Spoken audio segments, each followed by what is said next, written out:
Hello guys, welcome back to my YouTube channel. कैसे आप सब? आई होप आप सब अच्छे होंगे। और अभी ना क्या है, आज संतान सप्तमी है। मतलब जो व्रत बच्चों के लिए किया जाता है ना, वो है संतान सप्तमी। तो आज हमारा व्रत है और पूजा हम शाम को करेंगे।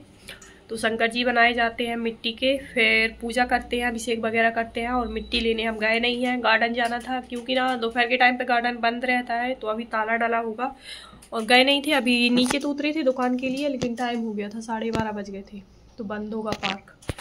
अभी देखते हैं शाम को अगर पानी खुलेगा तो, क्योंकि पानी इतना तेज पानी उठ रहा है ना, बहुत ज़्यादा। और बारिश भी होने लगी है और एकदम अंधेरा लग गया पूरे में और लाइट भी चली गई फटाक से। आ गया है ना तेज पानी, देखो धीमा धीमा होते होते ना कितना तेज पानी आया एकदम से। क्या देख रहे हो दिव्यांश? बारिश बारिश वाला गाना गा दो। अच्छा, बारिश बारिश बारिश का मौसम था, दिन बड़ा ही औसम था। गाओ। भुट्टा खाने का मन था, छाता घर पे भूल गया। जोरदार फिर बारिश हुई, भीग के मुझको सर्दी लगी। कोल्ड हुआ, फीवर आया, हालत मेरी हो गई है दिया। आखी बोलो ना कुछ। क्या बोलना है? बारिश हो रही ना इतनी तेज तेज तेज। आप वीडियो बनाएगा, कुछ बोलो भी। सारे के सारे कपड़े डले हैं गाइस, और बरसात देखो कितनी तेज आ गई है, एकदम झमाझम।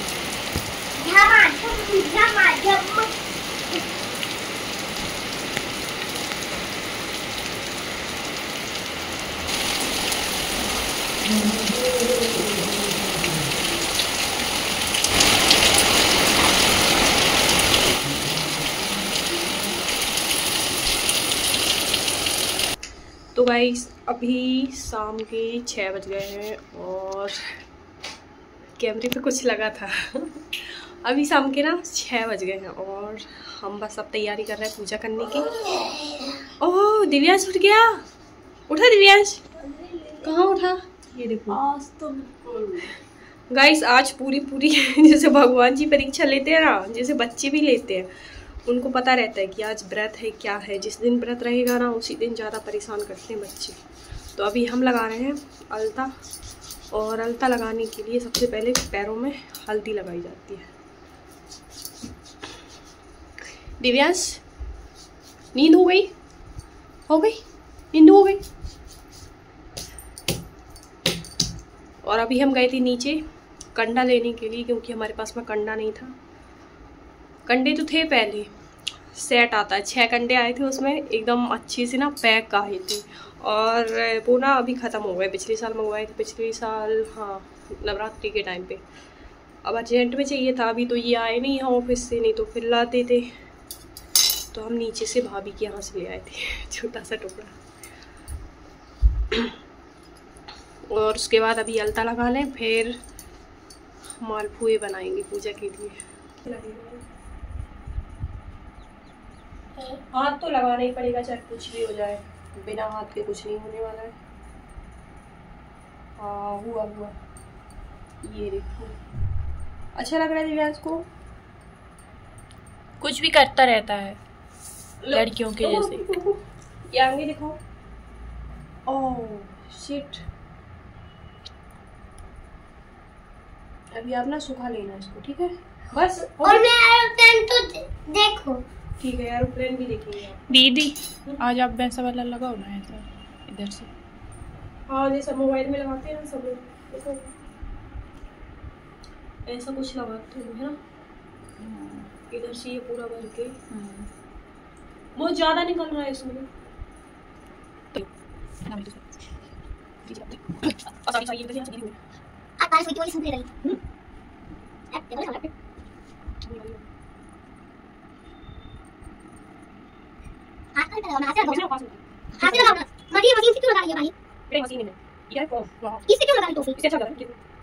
इसलिए इसको करके ड्राइंग कर सकते हैं। नहीं नहीं खराब लगता है। वो पता है जब गिरे वो फोटो देखना, वो वीडियो क्या लगा ये देखो क्या लगा क्या लगा वो वीडियो देखिए ना, वो पता है कहां था गैलरी में।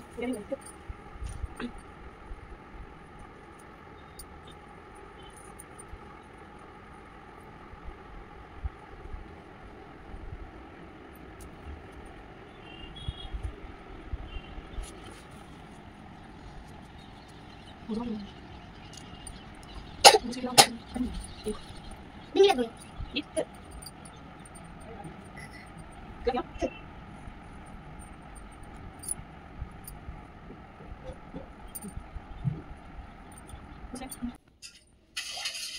शक्कर घोल रहे हैं, शक्कर डाली थी अभी थोड़ी देर पहले, अब इसके बनाएंगे मालपुए।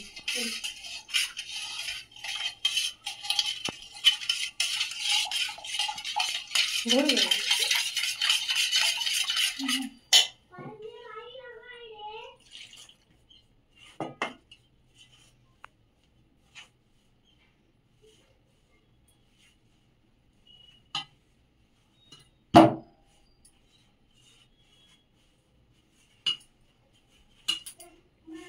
अपना बंद कर दो, जब लग जाए नहीं जब बताऊंगा। आटा लग गया, एक ही छाप लो, एक ही गिलास में लग गया, आटा लग गया।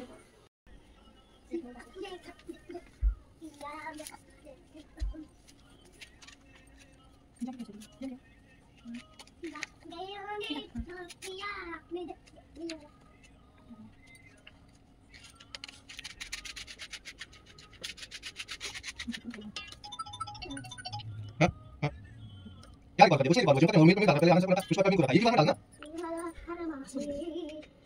तो गाइस सारी तैयारियां हो गई हैं और अब हम बना रहे हैं ये मीठे वाले मालपुए। 2 4 6 7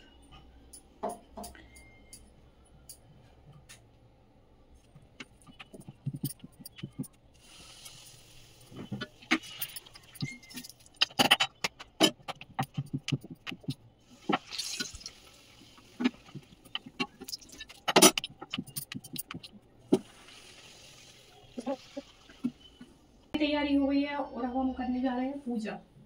तो यहाँ पर वीडियो बनाने के लिए जगह ही नहीं है यहाँ से साइड से कर लेंगे, है ना।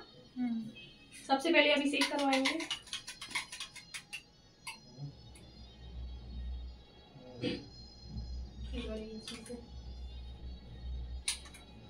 ओम नमः शिवाय।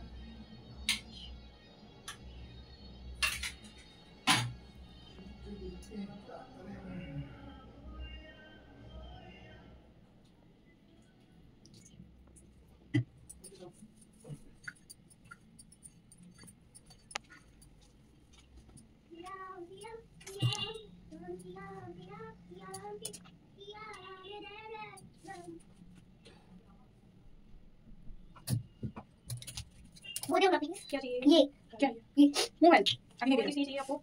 चाहिए तो वो देख चाहिए। जाओ ना थोड़ी देर बस, अभी 5 मिनट जाओ ना।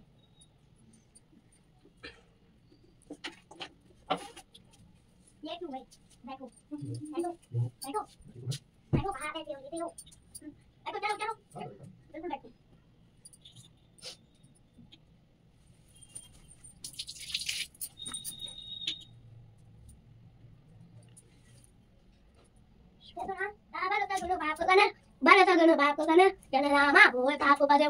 महादेव पूजो पद कमल तुम्हारा कलन तब होए तो काले जब पुनीत रघुमति भूले दाता तके अडल मम दादा जा ताने तुम्हारा बहुत जाए कहते तो सब जानो।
तथा उनको उत्तम आसन पर बैठाकर उनकी अनेक प्रकार से वंदना तथा सत्कार किया। फिर मुनि के चरणोदक से अपने घर तथा उत्तम आसन पर बैठाकर उनकी अनेक प्रकार से वंदना तथा सत्कार किया। फिर मुनि के चरणोदक से अपने घर तथा शरीर को पवित्र किया।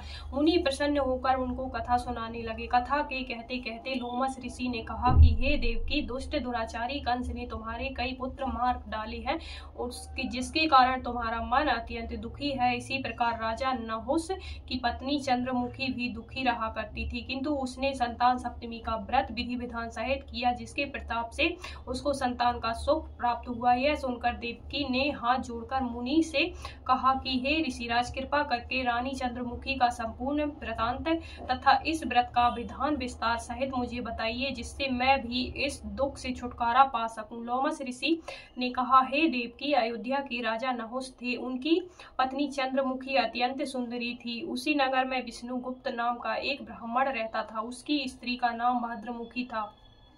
वह भी अत्यंत रूपवान सुंदरी थी। रानी और ब्राह्मणी में अत्यंत प्रेम था। एक दिन दोनों सरयू नदी के स्नान करने के निमित्त गईं। वहां उन्होंने देखा कि अन्य बहुत सी स्त्रियां सरयू नदी में स्नान करके निर्मल वस्त्र पहनकर एक मंडप में श्री शंकर एवं पार्वती की मूर्ति स्थापित करके उनकी पूजा कर रही थी। रानी और ब्राह्मणी ने यह देखकर उन स्त्रियों से पूछा कि बहना, यह तुम किस देवता का और किस कारण से पूजन कर रही हो? यह सुन उन स्त्रियों ने कहा कि हम संतान सप्तमी का व्रत कर रही हैं और हमने शिव पार्वती का पूजन चंदन अक्षत आदि से पूर्ण पोषोपचार विधि से किया है। यह सब इसी पुनीत व्रत का विधान है। यह सुनकर रानी और ब्राह्मणी ने भी इस व्रत के करने का मन ही मन संकल्प किया और घर वापस लौट आई। ब्राह्मणी भद्रमुखी तो इस व्रत को नियम पूर्वक करती रही, किंतु रानी राजमत के कारण इस व्रत को कभी करती कभी भूल जाती। कुछ समय बाद यह दोनों मर गईं। दूसरे जन्म में रानी ने बंदरिया और ब्राह्मणी ने मुर्गी की योनि पाई। इधर ब्राह्मणी मुर्गी की योनि में भी कुछ नहीं भूली और भगवान शंकर तथा पार्वती जी का ध्यान करती रही। उधर रानी बंदरिया की योनि में सब कुछ भूल गई। थोड़े समय बाद इन दोनों ने यह देह त्याग दी। अब इनका तीसरा जन्म फिर मनुष्य योनि में हुआ। उस ब्राह्मणी ने तो एक ब्राह्मण के यहाँ कन्या के रूप में जन्म लिया तथा रानी ने एक राजा के यहाँ राजकन्या के रूप में जन्म लिया। उस ब्राह्मण कन्या का नाम भूषण देवी रखा गया तथा विवाह योग्य होने पर उसका विवाह गोकुल निवासी अग्नि झील नामक ब्राह्मण से कर दिया। भूषण देवी इतनी सुंदर थी कि वह आभूषण रहित होते हुए भी इतनी सुंदर लगती थी कि कामदेव की पत्नी रति भी उनके सन्मुख लजाती थी। भूषण देवी के अत्यंत सुंदर सर्वगुण संपन्न चंद्रमा के समान धर्मवीर कर्मनिष्ठ सुशील स्वभाव वाले 8 पुत्र उत्पन्न हुए। यह शिव के व्रत का ही पुनीत फल था। दूसरी ओर शिव विमुख रानी के गर्भ से कोई भी पुत्र नहीं हुआ और निसंतान दुखी रहने लगी। रानी और ब्राह्मणी में जो प्रीति पहले जन्म में थी वह अब भी बनी रही। रानी जब वृद्धावस्था को प्राप्त होने लगी तब उसके एक गूंगा व बहरा तथा बुद्धिहीन अल्प आयु वाला एक पुत्र हुआ और वह 9 वर्ष की आयु में ही इस क्षणभंगुर संसार को छोड़कर चला गया। अब तो रानी पुत्र शोक में अत्यंत दुखी और व्याकुल रहने लगी।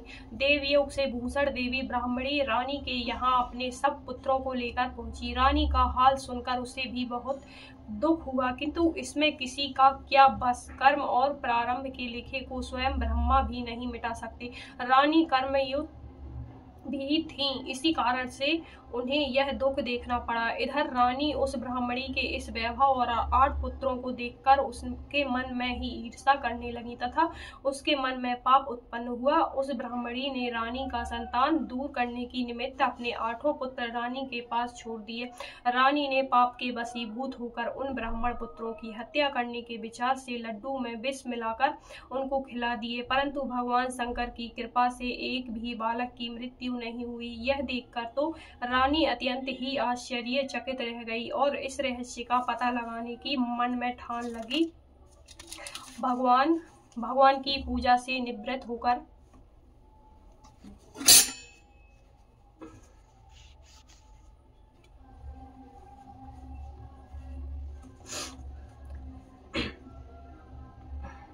भगवान की पूजा से निवृत्त होकर जब भूषण देवी आई तो रानी ने उससे कहा कि मैंने तेरे पुत्रों को मारने के लिए इनको जहर मिले लड्डू खिला दिए, किंतु इसमें से एक भी पुत्र नहीं मरा। तूने ऐसा कौन सा दान पुण्य व्रत किया है जिसके कारण तेरे पुत्र भी नहीं मरे और तू नित्य नए नए सुख भोग रही है?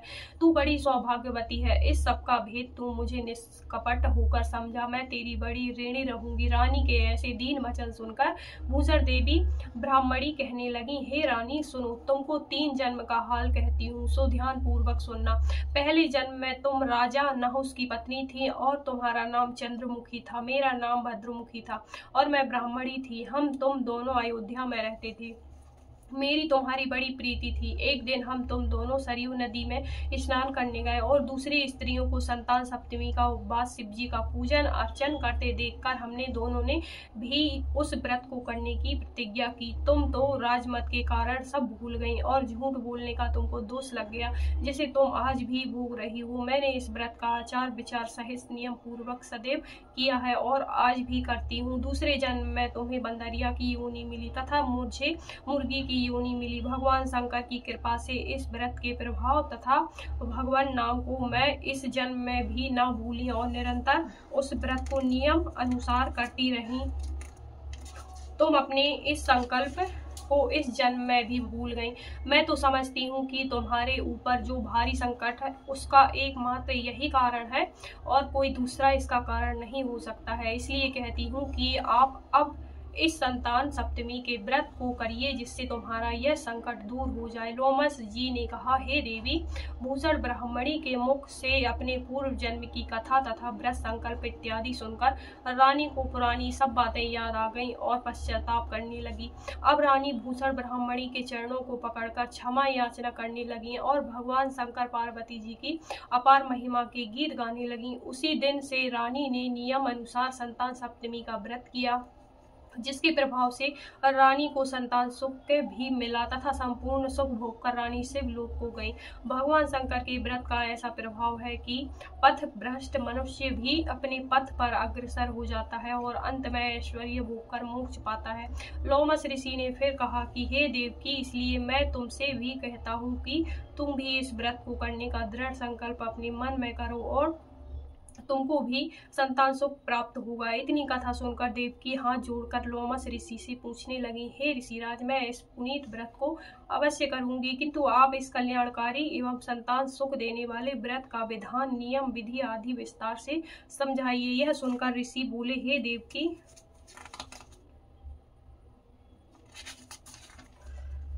यह पुनीत व्रत भादों के महीनों की शुक्ल पक्ष की सप्तमी के दिन किया जाता है। उस दिन ब्रह्म मुहूर्त में उठकर किसी नदी अथवा कुएं के पवित्र जल से स्नान करके निर्मल वस्त्र पहनने चाहिए। फिर भगवान श्री शंकर तथा जगदम्बा पार्वती जी की मूर्ति की स्थापना करें। इन प्रतिमाओं के सन्मुख सोने चांदी के तारों का अथवा रेशम का एक गंडा बनाएं। उस गंडे में 7 गांठें लगानी चाहिए। इस गंडे की धूप दीप अष्टगंध से पूजा करके अपने हाथ में बांधें और भगवान शंकर से अपनी कामना सफल होने की शुद्ध भाव से प्रार्थना करें। तदंतर 7 पुआ बनाकर भगवान को भोग लगाएं और 7 पुआ ही यथाशक्ति सोने और चांदी की एक अंगूठी बनवाकर इस सबको एक तांबे के पात्र में रखकर और उनका स्वर्ण पोषण विधि से पूजन करें। किसी सदाचार धर्मनिष्ठ कर्मनिष्ठ सत्पात्र ब्राह्मण को दान में दे दें। उसके पश्चात 7 पुआ स्वयं प्रसाद में ग्रहण करें। इस प्रकार इस व्रत का पारायण करना चाहिए। प्रतिमास की शुक्ल पक्ष की सप्तमी के दिन हे देवकी, इस व्रत को इस प्रकार नियम पूर्वक करने से समस्त पाप कष्ट नष्ट दूर हो जाते हैं और भाग्यशाली संतान उत्पन्न होती है तथा अंत में शिवलोक की प्राप्ति होती है। हे देवकी, मैंने तुमको संतान सप्तमी का व्रत संपूर्ण विधि विधान सहित विस्तार से वर्णन किया है। इसको अब तुम नियम पूर्वक करो, जिससे तुमको उत्तम संतान प्राप्त होगी। इतनी कथा कहकर भगवान आनंद कंद श्री कृष्ण ने धर्म अवतार युधिष्ठिर से कहा कि लोमस जी ऋषि का इस प्रकार हमारी माता को शिक्षा देकर चले गए। ऋषि के कथा अनुसार हमारी माता देवकी ने इस व्रत को नियम अनुसार किया, जिसके प्रभाव से हम उत्पन्न हुए। यह व्रत विशेष रूप से स्त्रियों को तो कल्याणकारी है ही, परंतु पुरुष को भी समान रूप से कल्याणकारी है, संतान सुख देने वाला है पापों का नाश करने वाला है। यह उत्तम व्रत है जिसे स्वयं भी करें तथा दूसरों से भी कराएं। नियम पूर्वक जो इस व्रत को करता है और भगवान शंकर एवं पार्वती जी की सच्चे मन से आराधना करता है वह निश्चय ही अमर यश प्राप्त करके अंत में शिवलोक को प्राप्त होता है। बोलिए शंकर भगवान की जय हो।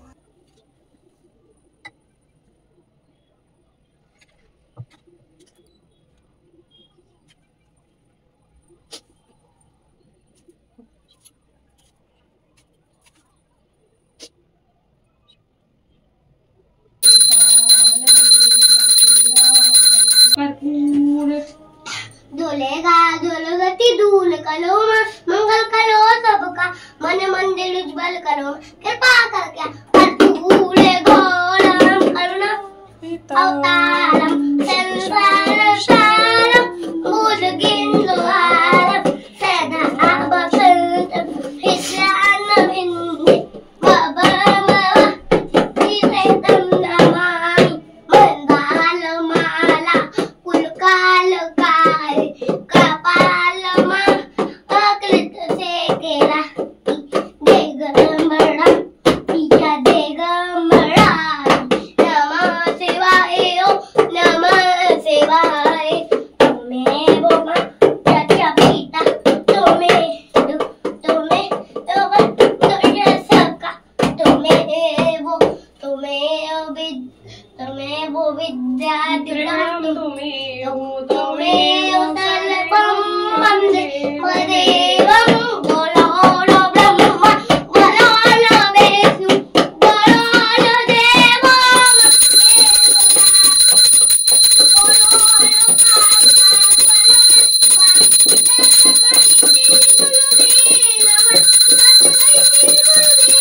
साची दरबार की राजा इस को अच्छा खाना खिलाओ। अच्छा खाना खिलाए, ठीक है। चलो हम बाहर निकल रहे हैं।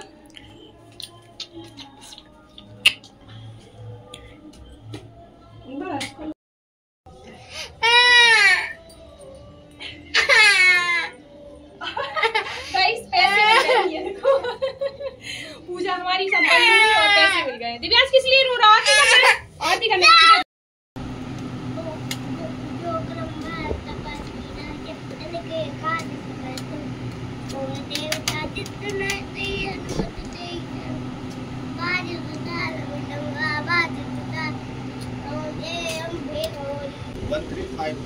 $1350 इतने